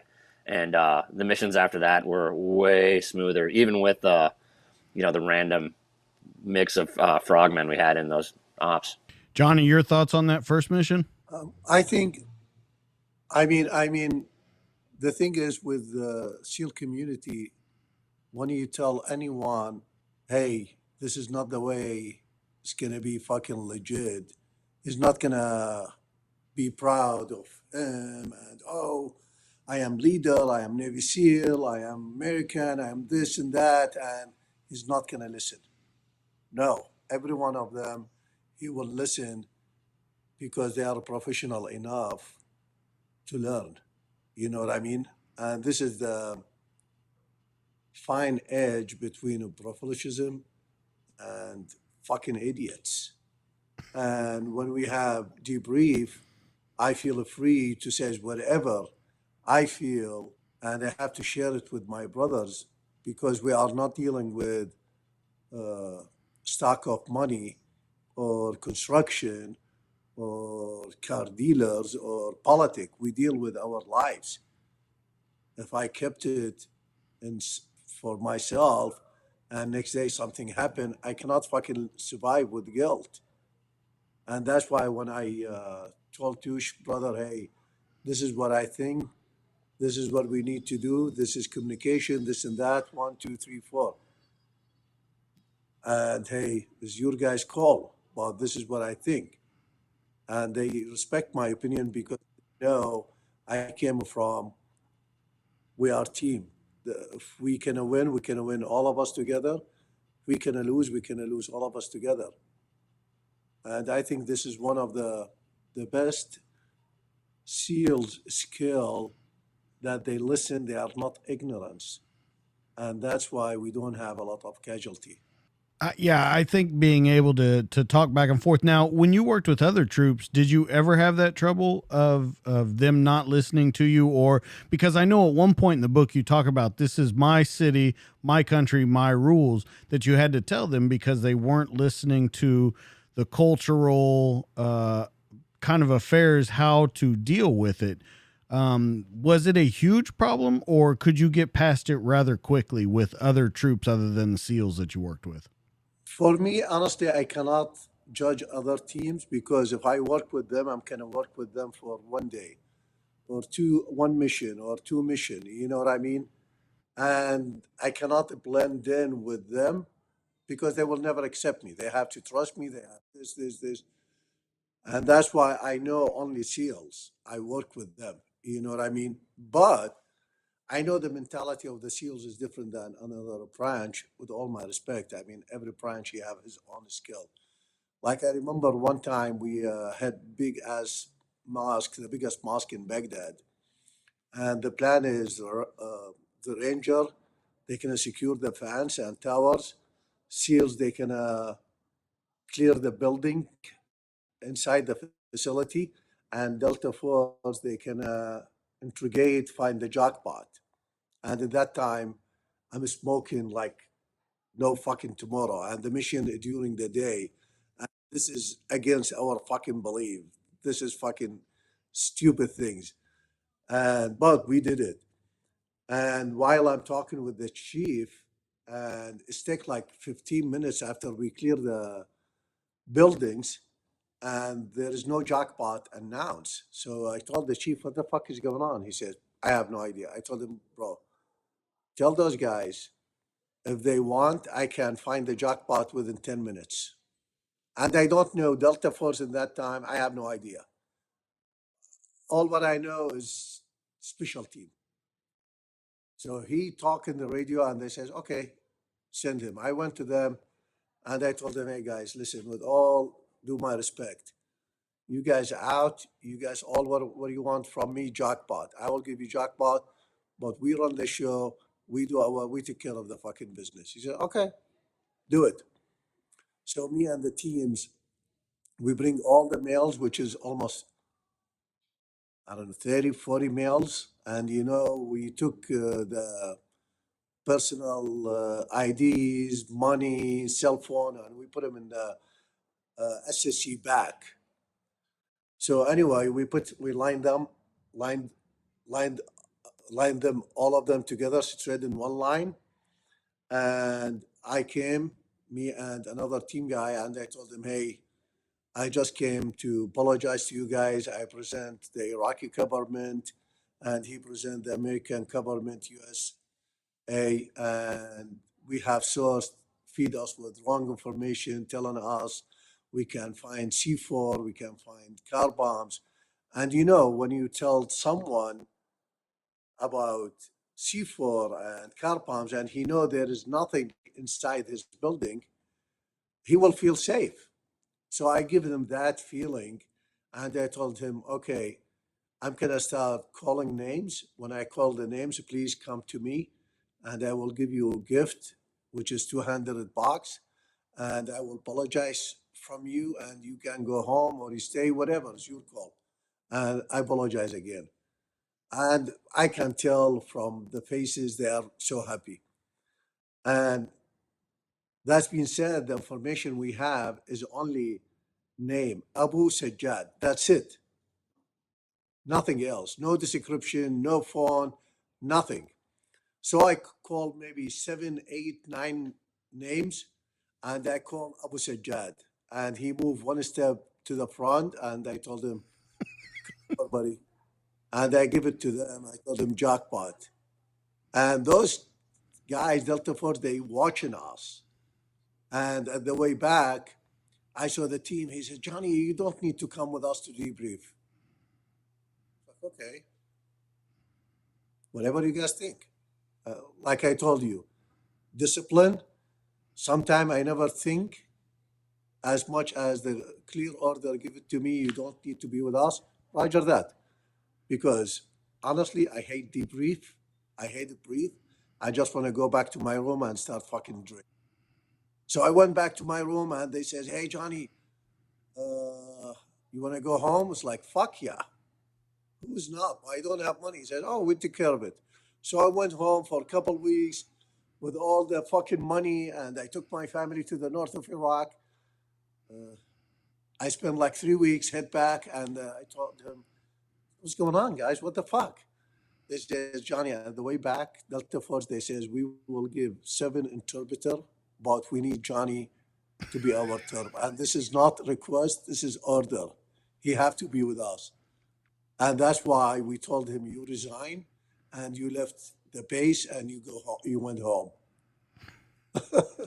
So again, the answer for your question, I don't have enough experience with other branch, but I know with teams like almost 1,000 mission, I never have issue to tell anyone this is right or this is wrong. From day one, when we do the CTR with Taco, with Eric, with other guys, I bring the clothes, I give them clothes, I set up the cars, and I am the one who is talking with public or police or anyone.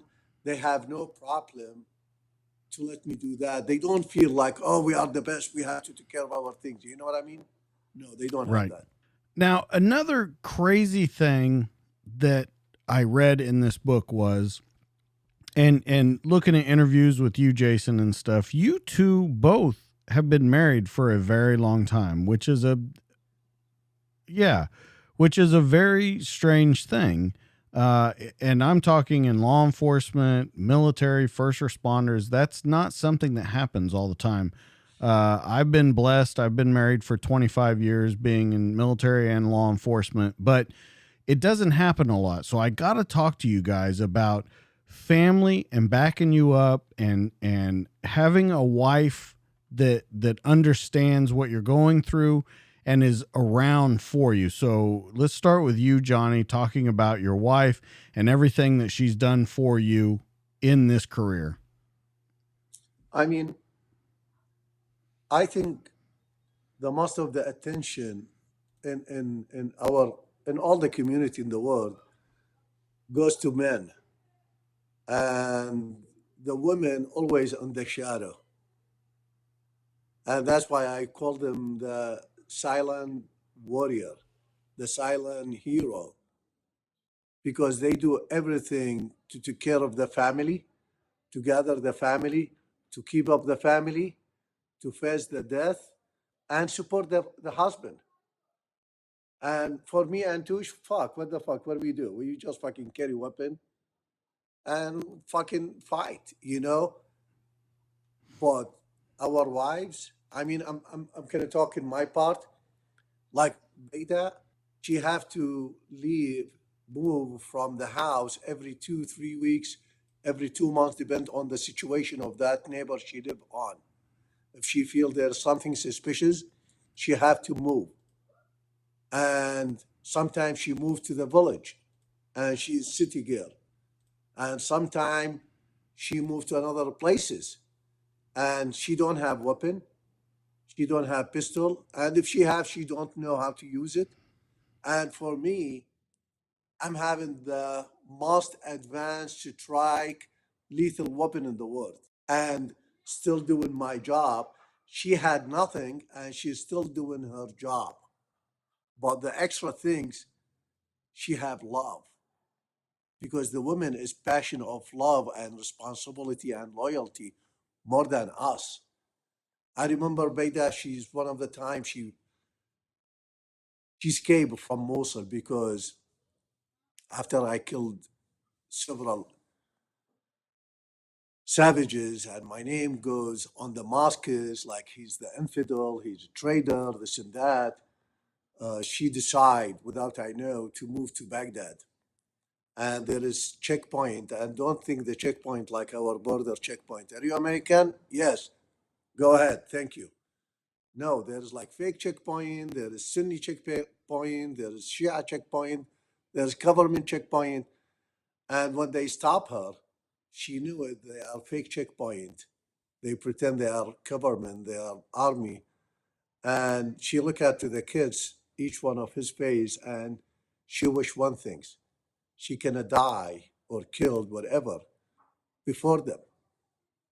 And for me, this is the extreme level of the love and the belief of the path her husband choose for them. So, man, I don't know. Our women is extraordinarily brave and special, and I think that's why we are who we are now, not because of us, but because of them.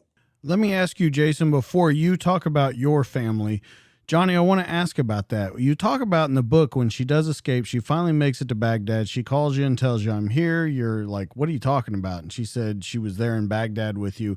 And that you, I don't want to say you got angry, but you were very stressed out about it. Is anger the right word? I don't know. So, yeah, anger or mad or whatever you call it, because you have to understand our nature.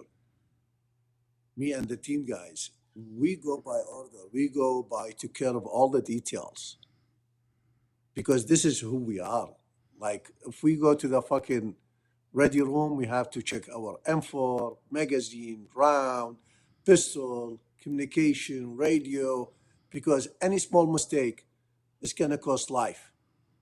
So this is goes to the civilian life too, because we are in the war too.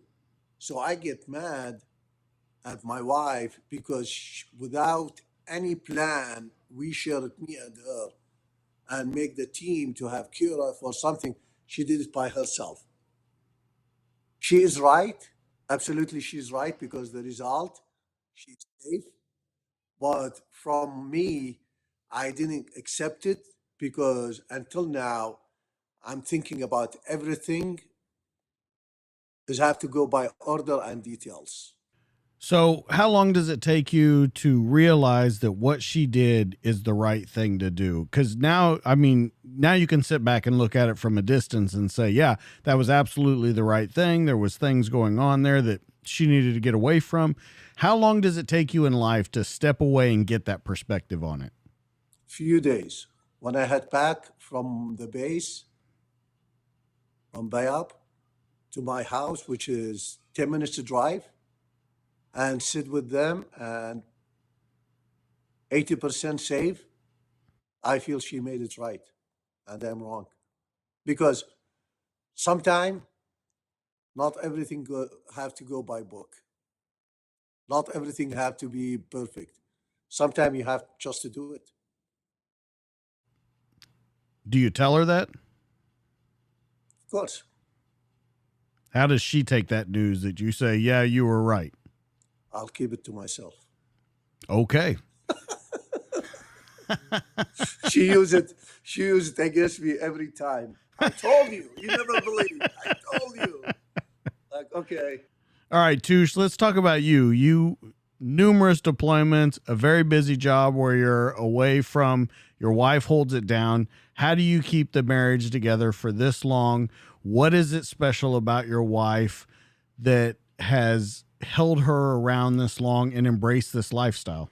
First, she's really independent, and I think I covered that. But I think we had an understanding, and like, hey, when you have to work, be at work, and when you're home, be present and be at home. And there's times when you can't do that, particularly later on in my career, where the phone rings at random times and you got to go into work and deal with a bad situation. But, uh, for the most part, when, hey, I'm home from work, I'm going to be here, I'm going to be present with the family, hanging out with the kids, which, I love to do anyway. I mean, being a dad is the greatest job on earth. And, and then make sure she gets a break and has time to do the things she wants to do. And just, I mean, I could be much better at communicating, but she'll let me know when I'm not communicating right. So it works out okay. And, you kind of work through it, I don't know. Yeah.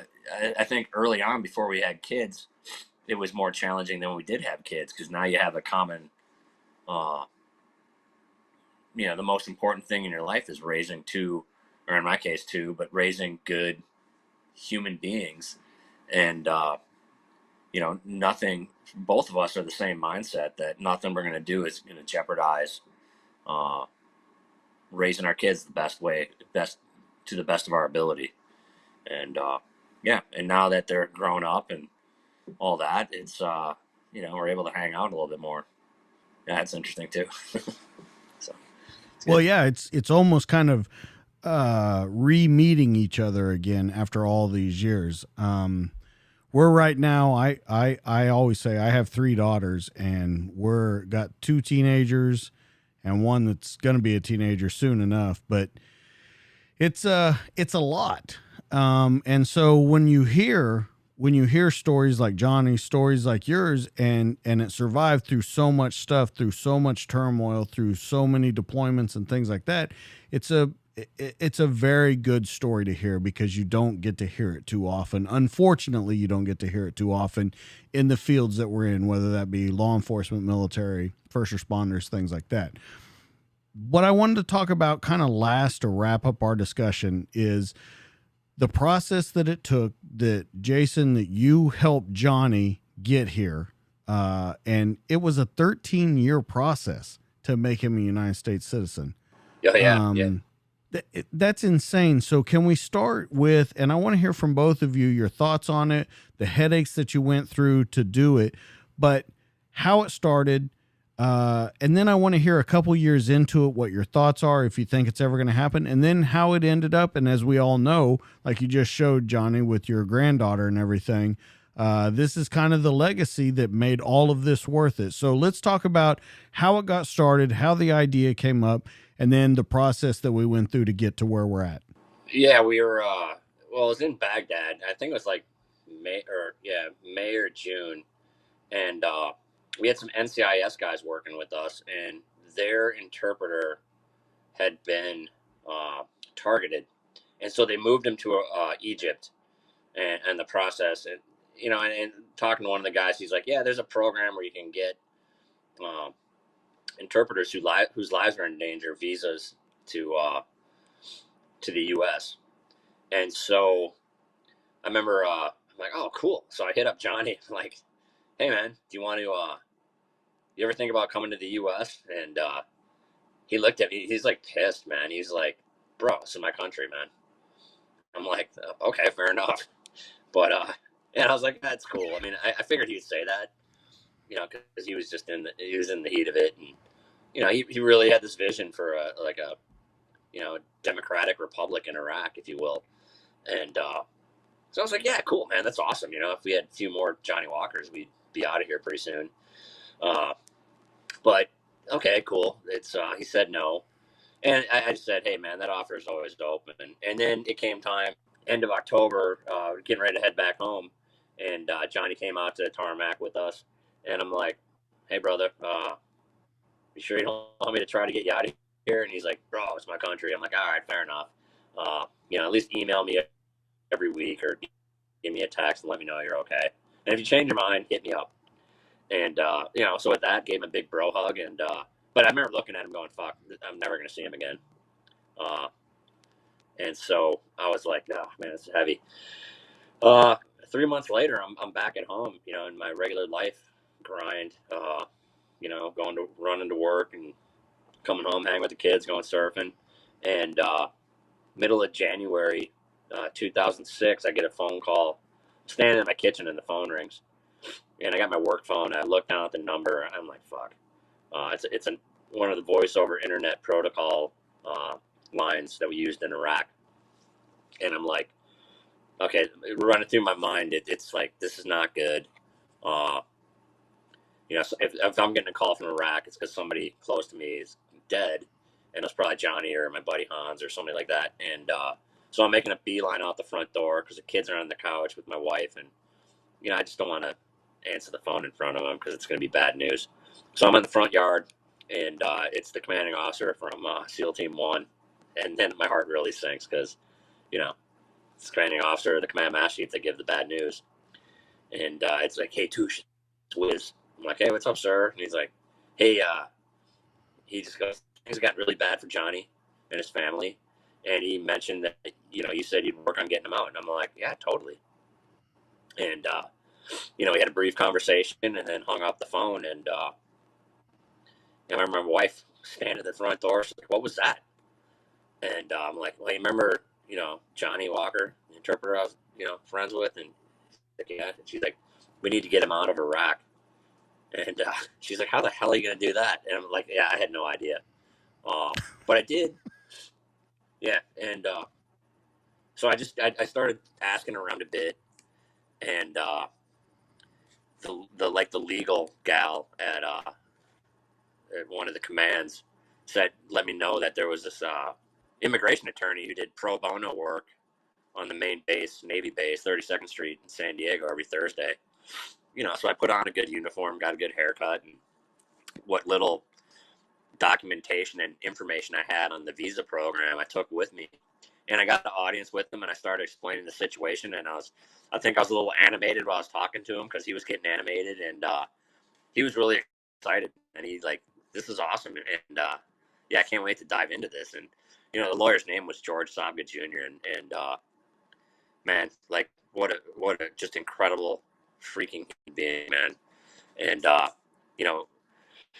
he worked on it with he kind of took point, but the process itself, I was kind of the point of it with George, but like every SEAL team that deployed over to Iraq had a part in this, and it was every 6 months there was a new team going in, and I would be the continuity back here, but the bodies that were over there, you'd have to send paperwork into them, and they would fill it out and send it back, and we'd send it up to DHS or State Department or whatever, and they would sit on it for weeks or months, and then they'd fire back, and we didn't cross this I's and dot this I, cross this T, and fill it back out. We weren't really sure what Johnny's birth date was, so I think we just, and we screwed that up. It was different a few times. Spelling of Arabic names and translating it from Arabic to English. There's a dozen ways to spell Ahmadi or Ahmadi or Obedi or, okay, let's just pick a birth date, pick some spelling, and at least keep that consistent. And yeah, it's just a long. It was really amazing, like the people we had helping out. We had really high-ranking congressional staffers. We strategically put leadership in places in D.C. and we have there'll be SEAL junior or mid-grade officers on the House Armed Services Committee, Senate Armed Services Committee. There'll be somebody in the a couple guys on the National Security Council, and we tap into them, and they could help unlock break log jams a bit, or get high-ranking staffers, for whatever congressman or woman to help move it forward. But even with that kind of firepower helping out, I mean, the process took like 3.5 years from start to finish to get him over, and it's absolutely preposterous. I mean, I don't know how much more a guy and his family have to sacrifice. You can't ask for a better candidate for citizenship in the U.S. and it's taken 3.5. I mean, we got to the point where it's just like, fuck it, let's just smuggle them in across the border. They obviously don't give a shit about that, so let's just bring Johnny in that way and beg for forgiveness. And we were actually gonna try to smuggle him in on, we like Obama got elected, and one of his campaign pledges was to pull out of Iraq, and so we're like, well, we're seeing the writing on the wall. Like, we might be out of here this end of this deployment. So, a buddy of mine, Johnny's, Steve, another Steve, we kind of like got on a non-government line and like, hey, bro, like when you guys redeploy, we might just consider throwing the family in one of the shipping containers on the plane. It's a couple-day flight. They'll make it. Just cut some ventilation and give food and water and just smuggle them in the country. I mean, it's better to do that, than abandon him. And luckily that never happened. We got word right before they're going to redeploy that it was good. But yeah, it was a great testament to how fucked up our bureaucracy is. Period. Government people, employees in government don't give a shit about the average person. They just care about doing their 9 to 5. I mean, I'm jaded and bitter, but how many? I don't know. Because of the success we had with Johnny, I've been pinged a bunch of times for people to try to help, and like, it's just a helpless feeling, man. Like, the government does not care about people. Period. They can give you lip service, but they were leaving. They're ready to leave Johnny hanging out to dry. It just took. We just happened to have a ton of firepower to get him through, and there's so many more interpreters that are. Hopefully they're alive, but it's really a struggle, man. It's completely anti-American, that bureaucracy, the way they treat people who sacrificed everything for this country. They're not even citizens. It's sorry, that's a little bit of a soapbox and a philosophical rant, but it really rubbed me the wrong way. It definitely changed some of my political views. Yeah, I know, and I understand. I want to ask you kind of a hypothetical question. Then, Johnny, I want to talk to you about this whole process. You say that it's broken. You say that there's a lot of bureaucracy, and maybe there's not an answer to it. But if you can, how do we fix it? Hold the government employees accountable. Like, you can't get fired. I witnessed it in my, later on in my career in NSW, and we probably had some of the better government employees, but 10% will go above and beyond and really have great character and will do it, bend over backwards to help and believe in what you're doing wholeheartedly. Another 40 to 50%, do what they're supposed to do and not nothing much more. But then there's 40% that don't give a shit. I mean, they can't get fired. They're going to keep getting a paycheck whether they do their job or not. I mean, it's like pulling teeth. So there's no accountability in the government at all. There's no common sense, and yeah, it's really frustrating. So I think if you just hold people accountable, like, hey, do your job, period. And if you're not going to do it, go find another job. But would never do that. You lose votes. All right. So Johnny, let's talk about, you talk about in the book, when you get on that Freedom Bird, you're headed to the airport, you're taken there, you get on the plane, you think back to another mission that you did where you actually took someone off a plane. You're thinking the whole time, shit, is this going to happen? Is it not going to happen? Talk to me about what's going through your mind, what's going through your body. How are you feeling when all this is happening at the very end? You're, 5 steps away from being in the United States. So before I respond to your question, I just want to mention that when Steve Wozowski called Tush, the reason why I changed my mind is one time I went back to my house from Baghdad to Mosul, and I look to my family. I'm sitting in my room with my family, and I have my AK-47, a grenade, whatever, and I'm drinking. And I told Beda, my wife, I told her, hey, can you bring the kids? She brought them, and we just talk. And I look to them, they have no life. And they are kids. They have no reason to have this kind of shitty life. Yeah, my country, I owe my country, but I pay to my country more than my country pay me. All my life, I didn't have piece of land. I didn't have salary.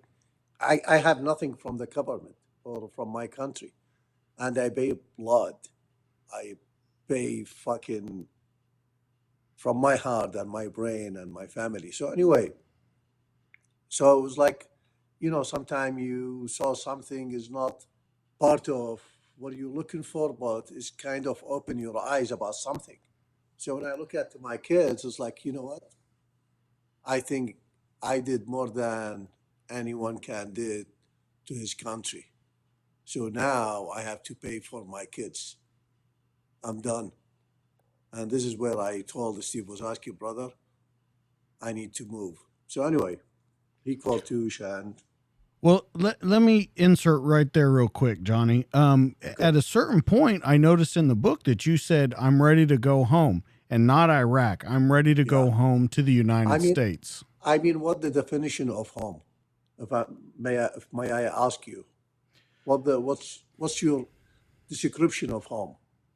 I guess home would be where your family's at, where your life is at. That's where all life comes from. They say like a house is something like a house is made from brick and stone. A home is made from love. So that's what I would have to say is it's where your center is. That's your home. So half of my tribe and my family killed by my own people. They tried to kill me several times, but I killed them. Destroyed my memories. Killed my brothers. Hunting my kids. And the same time, I'm doing what I'm doing, facing death every day. My family, they cannot brag about me. My kids, they cannot say, Dad, he's doing this and that. If they go anywhere, they cannot mention my name. They have to live with shame. And this is where the home definition is change. My home is where I can find roof to cover my kids, when I can find food, when I can find respect, when I can find dignity. I didn't find any of those in Iraq. I found it in the United States through my brothers, through Tush, through everyone. Steve, Taco, Chris, all the guys.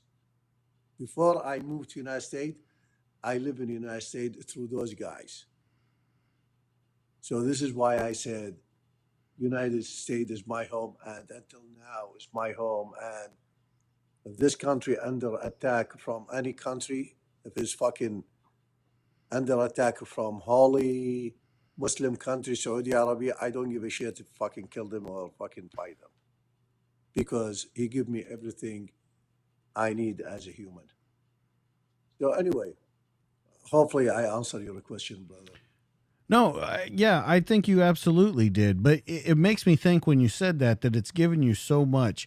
And you look at the current state of the United States right now and the world in general, people continue saying the United States is bad, that we have so many problems, that we have. When you hear something like that and coming from where you came from, it's got to get into you and bother the shit out of you when you hear stuff like that. It's bother me and also is not bother me. Okay. It's bother me because this is not right things. Still, there is thousand and thousand positive things in this country. And Tushi, no. Now I'm not saying that because I am rich, I have palace. No. I'm fucking working my ass off every day to support my family. You know what I mean? But still, there is thousand and thousand amazing, wonderful freedom things in this country. You know what I mean? It's not bothered me because those people who saying it, they don't know better what they have, and they manipulate the people.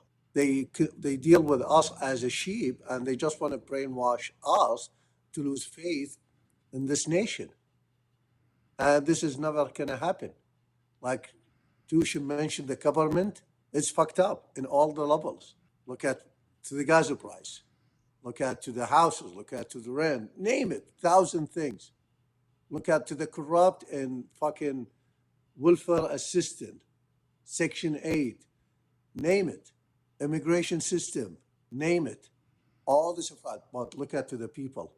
You still have fucking patriot, amazing people love this country to death, white, black, Asian, name it. So the good sign for this nation to continue is the people. So we are good. The bad sign is the government. The solution, I don't know. Maybe we just start vote for better person, not Democrat or Republican. Because both sides now they take us hard right and hard left, and they don't give a shit about this country. I agree with you there. Touche, you want to add anything on to that? Nah, it's just this, like Johnny's story, man, is, like I think at the end of the day, it's, Johnny's Sunni, Beta Shia.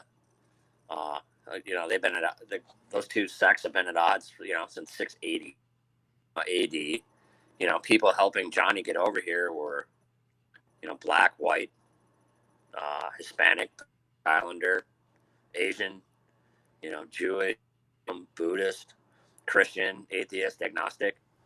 And, nobody gave a shit about any of those stupid ass labels. It's like Johnny's a good person. He paid his dues, and we'll do whatever we can. And that's what this country was founded on. Don't judge by these stupid stereotypes we just seem enamored to label people with today. Like you're either this or that, and it's like, no, what you should be is you're either a good person or you're not. And if you're a good person, I think most people in this country will work to help you out, regardless of whatever dumb label they put on you. And it's just we got to stop doing that, right? If somebody's good and needs help them. Period. Even if they're bad, they need help them. But quit. They're just the whole government and media, and it's just dividing us, and it's completely asinine. I mean, it's a story that no white kid who's wearing his Antifa badge could possibly understand, but maybe they need to listen to it and grasp it and go, hey, this is what real humanity is about. This is what loving your neighbor is about. This is what doing the right thing is about. It's not throwing a brick at some reporter you don't like. I don't know. It's I think most Americans are waking up to that BS, and I just love to see Johnny's story get out there. Like I said, in many ways, I think it's an antidote. Yeah, I think that's a great way to end it. Like you said, I would love to see a movie. Is there any talk of a movie? Yeah, there always seems to be, but we never see it to resolution. Yeah, well, Hopefully. I would love to see it. Johnny, who would play you? Oh, what do you think? No matter which one is going to be way better looking than me. Tush, who plays you? They himself. Oh God, He's still young. I don't know. Yeah. But the question is, who's going to play sure. Johnny Heil? Peter Dinklage, Tyrion Lannister can play Heil. Okay.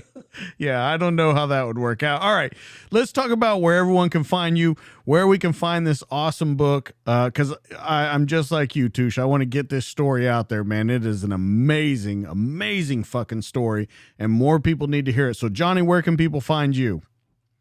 I mean, they can find it in the book in Amazon, social media, and one thing I just want to add it.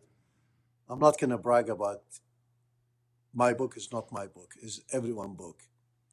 It's American Dream. I mean, if you look at it from day one, we start that journey with tears and suffering and happiness and loyalty, and name it.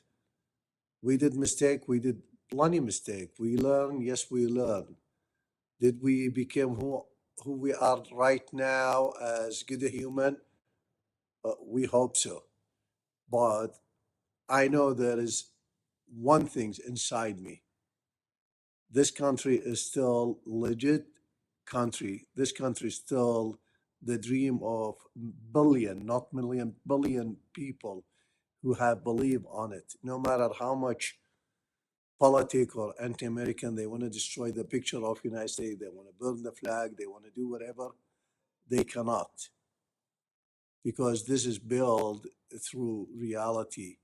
This is built through every day, every second, people believe on it as a hope. I wish before I leave this world, we can have people celebrate together, raise the American flag, and listen to the American anthem with fucking happiness and joy on the eyes. Well, it's amazing every time I hear how much you love this country, Johnny, because you don't hear that sometimes from people that have been born here, raised here, and it's just awesome to hear every time you say it. So can they find you anywhere on social media? Yeah, Facebook, Instagram, Codename Johnny Walker. Okay. Tush, where can people find you? I guess Instagram, about it, or LinkedIn. It's just Tushmosh is my name on there. It's mostly surfing shit, though. Okay. So, I looked at it. Plus, you got sandwiches on there. Though. You got corned beef sandwiches and stuff. So, yeah, Zingerman's Deli in Arbor. It's good to go. Guys, I can't thank you enough for being on the show, especially you guys coming here and telling your story again. You made big efforts to get here with the limited cell capability. Johnny, you took time out from your family to be here. So I can't tell you guys how much I appreciate it, how much I love this book, and more people need to get out there and read it. Know it. You can get it on audio version. And by the way, Johnny, the guy that voices your audio book is fantastic. I hear him and it's like, fuck, is that me? Yeah, it's awesome. Yeah, I love it. He did an awesome job. Yeah. So, guys, get out there and get it. Codename Johnny Walker. You can get it anywhere that you can find books being sold. If you guys want more of me, you can always find me on Instagram at the DTD_podcast. You can find me on Facebook at the DTD podcast, and you can find me on YouTube where all these conversations are in video form. Now, your one-stop shop for the show, dtdpodcast.net. It's got audio, video, pictures of Johnny, pictures of Tush, pictures of their career, what they were doing, where you can find the book, and all their links. Don't forget to go there, dtdpodcast.net. Make sure that you stop by our sponsors, Police Coffee at policecoffee.com. I say it every week. Police Coffee is a police officer-owned business. It's dedicated to crafting the finest coffees and blends and shipped as soon as they're made to provide you with the freshest coffee available.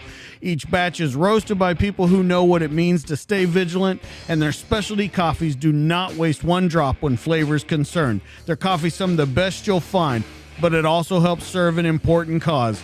They give back to our community. 50% of their profits go towards helping family members of police officers who fell in the line of duty. Make sure you stop by policecoffee.com. You put in the code DJK10, it'll get you 10% off your order. And good news, everybody, it's fall. Everyone's into fucking pumpkin spice, and it's out now from policecoffee.com. So make sure you stop by there and check it out. Guys, that's going to be the show for this week. That's Jason. That's Johnny. I'm DJ. We'll catch you guys on the next one. We'll see you later. We're out.